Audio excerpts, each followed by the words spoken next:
Quando nós fizemos, a minha esposa fez, a Adriana fez um exame morfológico, ultrassom morfológico. É isso. Ele serve para você verificar, entre outras coisas, essa questão.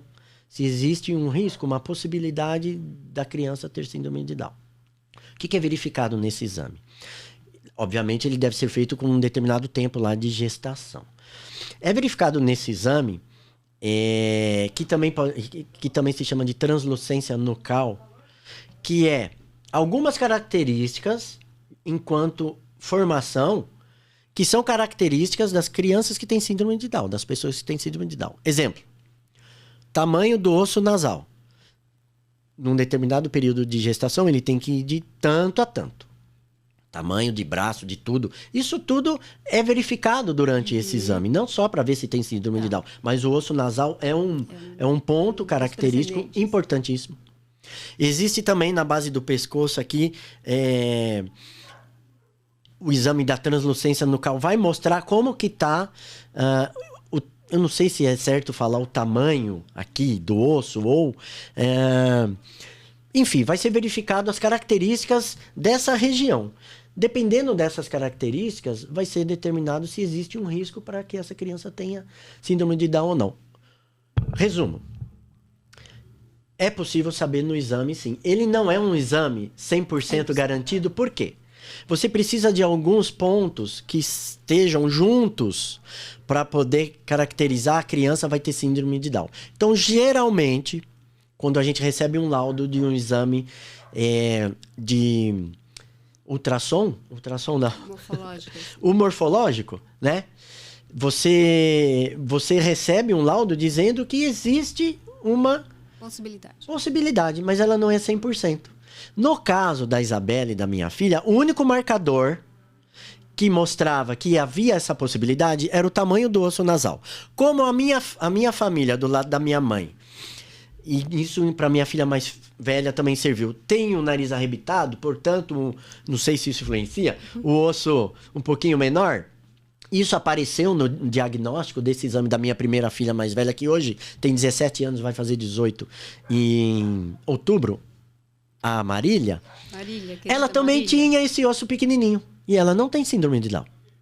Já a Isabelle, que só tinha esse marcador, tem síndrome de Down. Então é um exame que, assim, ele ajuda, sempre vai ajudar. Sim, sempre vai ajudar, porque isso vai fazer com que você faça outros exames mais específicos para ter certeza se a criança vai ter síndrome de Down ou não. No nosso caso, a gente deixou do jeito que estava e fomos até o final da gestação na boa, estamos aí, fomos aprender, mas não deixa de ser uma surpresa na hora que nasce. Quando ela nasceu, foi uma surpresa para vocês? Ah, sim.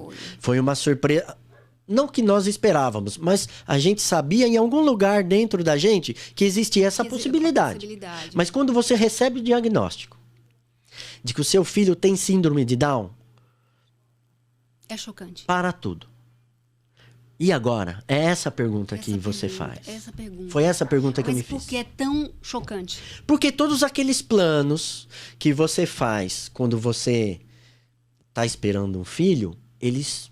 Não é que eles ficam em segundo plano, mas você começa a encará-los de forma diferente. Vamos imaginar que eu seja um jogador de futebol. Sim. Que treina todos os dias para poder dar o melhor de mim dentro de campo. E eu gostaria que o meu filho fosse um jogador de futebol. E quando a minha esposa engravidou, exemplo, eu gostaria que fosse um menino que jogasse futebol.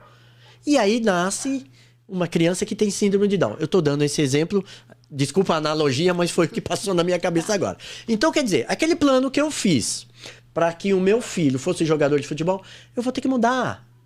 Claro que ele só vai jogar, mesmo não tendo síndrome de Down, ele vai jogar bola se ele quiser. Se ele gostar disso, se não gostar, vai fazer o que ele quiser. Mas naquele momento que eu recebi esse diagnóstico, esse plano que eu tinha feito para ele, ou imaginado que pudesse ser verdade, não vai ser mais. Por quê? Ele não vai desenvolver no aspecto físico, e aí eu tô falando de musculatura, de uma série de coisas, como eu. Você entendeu? Então eu já tenho. Então aquilo já cai. Ele não vai ser jogador de futebol porque ele não quer. Ele não vai ser porque ele não vai poder ser. E não vai poder ser do jeito que eu jogo. Não quer dizer que uma pessoa que tem a síndrome de Down não pode jogar futebol. Não é isso. Só que os riscos de uma lesão são maiores. Você entendeu? Então, voltando à sua pergunta. Quando a gente recebe esse diagnóstico, quando cai a ficha de que o seu filho tem síndrome de Down, o chão vai embora. Primeiro que eu tenho que fazer, pesquisar. O que é isso?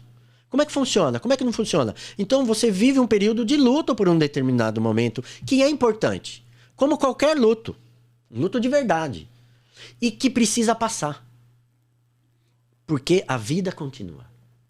A vida para você. A vida para a mãe. A vida para a família. A vida para a criança. É dessa forma que acontece. Então, uma vez eu conversei conversando com a sua esposa, que é minha grande amiga, e ela me falou.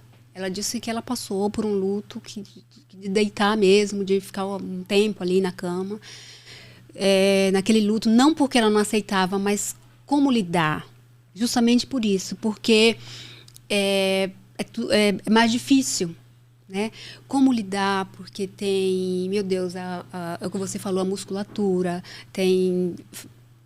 Como que vai ser? É tudo novo. Isso porque ela é da área de saúde, né? Mas mesmo assim, pega a pessoa, pega você de surpresa, né? Porque você sabe que você vai ter que mudar muitas coisas, né? Na tua vida e a gente sabe, principalmente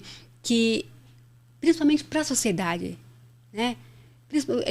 É um estado dolorido, porque a gente vive em uma sociedade tão preconceituosa e às vezes as pessoas não querem ser más. É que realmente falta-lhes conhecimento também. Porque o pai, às vezes, não tem conhecimento, o outro também não tem. Então, tem aquela coisa de perguntar... Ela tem síndrome de Down, né? Já aconteceu isso com você, da pessoa perguntar? Sim, na frente? Sim, ela tem síndrome... Ela é normal? Sim. ela é especial? Ela é normal? Sim, isso acontece o tempo todo. Então, tudo isso machuca muito o pai. E o pai tem que saber lidar com isso, além das dificuldades, né? Que você falou de locomoção, que é um aprendizado um pouco mais lento, né? Que precisa de todo um tratamento. Tanto que eu te conheço há quanto tempo? Eu te conheço há muito tempo. E tu praticamente deixou a tua vida profissional, né, para se dedicar à tua filha, né? Isso. Que hoje tem assim uma desenvoltura, né, que deixa muito pouco a desejar diante de uma criança da idade dela, que eu tenho o quê? 8, 9 anos? 8 anos. Ela vai fazer 9 no mesmo mês que a irmã mais velha fará 18, que é em outubro. Né? E ela é espertíssima, né? Espertíssima. Né? Eu vejo também o esforço de vocês, né? Eu vejo a Adriana, que terapia disso, terapia daquilo, terapia do sei o que, ela é na fono, terapia disso, não sei o que, vai na escola. Um dia ela chegou em casa e falou, Lindy, olha, eu tô pagando... A Adriana já chegou a pagar curso. Me corrija, já ofereceu curso para a professora da escola particular, né? Se especializar e entender como funciona uma criança, qual seria a melhor forma, né? De lidar com a filha dela na escola, porque ela percebeu o despreparo.